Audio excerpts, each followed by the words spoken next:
What is up, ladies, gentlemen, and everyone in between? I am RailGarX, the Autistic Xer, and welcome to another edition of my stream. That's what I normally say, but that's not what I'm doing right now. Right now, I'm actually just doing a short video for Autism Awareness Month. It is April. Today is April 9th, and I wanted to go ahead and put out another video on autism awareness.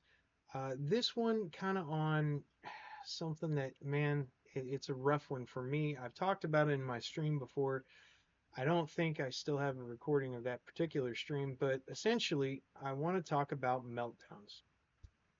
Now, as an autistic person, I have had to deal with meltdowns my entire life. And when I say meltdown, what I mean is the best way I can describe it is an outpouring of extreme emotion. That's about the easiest way I can explain it, and about the most accurate way I can explain it, because that's exactly what it is. It is just an overwhelming amount of emotion that you cannot stop. You cannot uh, rein in generally without a lot of practice, guys. Um, it is best if you're autistic to try and get yourself away from a meltdown before it happens. And sometimes that just means walking away. Sometimes that means um, going somewhere just by yourself and maybe taking a scream. Uh, there are 100 different coping mechanisms, and everybody's going to say one works better for them than the other. But essentially, meltdowns are just so it's a lot. What you figure you're dealing with, at least for me, I tense up my muscles, and I mean literally, I flex them out, and it's not. I'm not intimidating. I'm not trying to intimidate.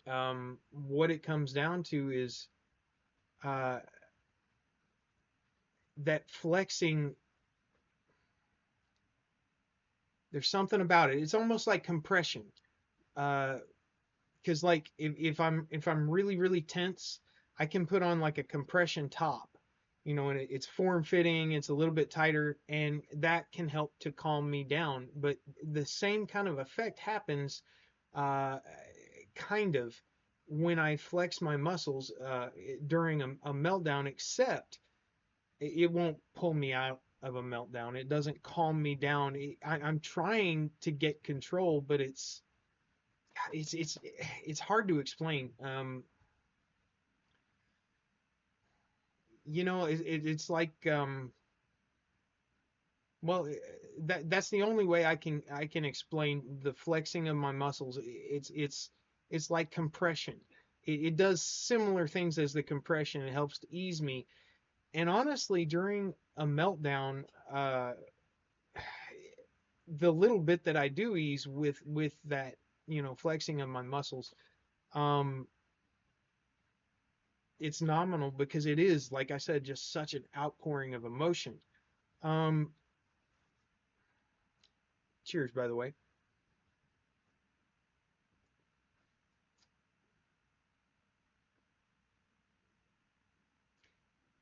And I'm just going to throw this out here right now, because it is something that I'm dealing with while I'm talking. There's a lot of shame. There's a lot of shame involved with meltdowns. Um, I know what I'm doing in the moment, but I can't stop. Even if I want to, I can't. And I've actually had times where I felt that way. I felt I could in my mind, I would say, this isn't good. You got to stop. You got to walk away, and I just couldn't, because once it starts, it's too much to put back in the bottle. Once it gets to the point of no return, it is too much. Now, it also, besides the flexing of the muscles, and my heart rate increases, my anxiety gets overwhelming. I start, and I mean, just an outpour of physical emotion. And when I say physical emotion, it's like with every fiber of my being, I am letting out that emotion to the best of my ability. And I do that, like I say, with the flexing of my muscles, with sometimes screaming. It's trying to get it out because it's already started and there's no putting it back. You got to get it out. But it's not even a conscious decision to do so. It is very taxing on the body. Um, a lot of times you get done with a meltdown and you're just exhausted. Um, it is a serious, serious strain on our systems. Honestly, I can understand, I could see it if there was a correlation between, say, heart attacks and autism, um, just simply because of the strain those meltdowns have on our bodies. Um, it is extremely, extremely hard to deal with uh, for us. But then you think about what we've done during those meltdowns, and that's honestly, guys, during the meltdown, it is extremely hard to stop yourself. I've gotten to where I can, but guys, I'm pushing 50. I've had a lot of years to practice self-control and whatnot, especially over these huge outpourings of emotion. It is at times just so hot, and I know a lot of times autistic people can come off as melodramatic, but it's not that we're melodramatic. It's that these things are that serious and that encompassing to us because that emotion, until you've experienced it, you really can't understand how much is just, and it's like you're just exploding with it. Um, that being said, in order to gain control, for me, I've had to have the support of my wife. My wife, Dee Dee, is amazing. She is constantly helping me with all of my shortcomings and helping me to learn how to control myself better. She has been such a support and she puts up with so much, guys. I'm telling you, when these meltdowns happen, it's rough. And I will say things that I don't mean, that I would never say if it weren't for those meltdowns. And it's almost at times like I'm two different people, or one person watching like a virtual reality, and but except not having any control at all over yeah, it's almost like being in a virtual reality headset, but you don't have control. You're just a passenger along for the ride. It's almost like a movie. Um, so, but it's trauma that's resurfacing that we haven't dealt with, essentially. That, and then not being able to deal with our emotions.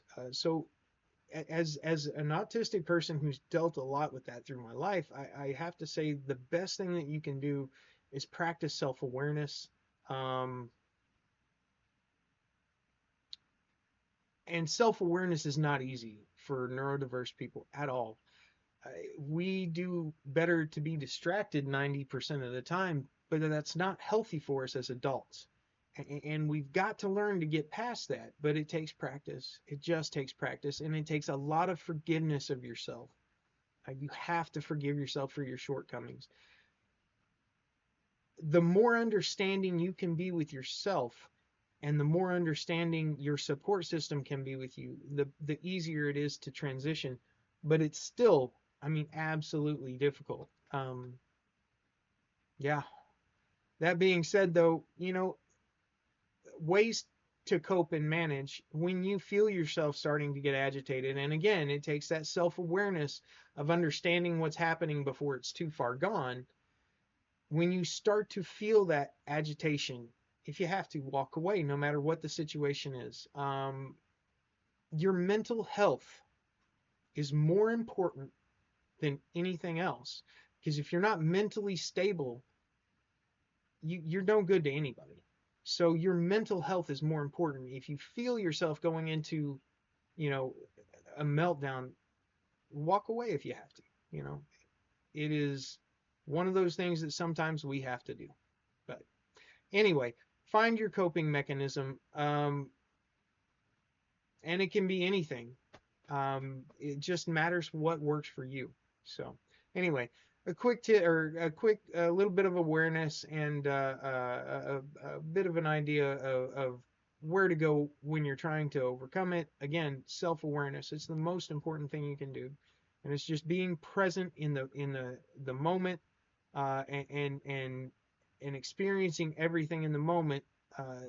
That is the only way to actually be able to overcome a lot of these autistic obstacles that we run into as autistic adults. Anyway, you guys have a good one, and we'll catch you in the next one.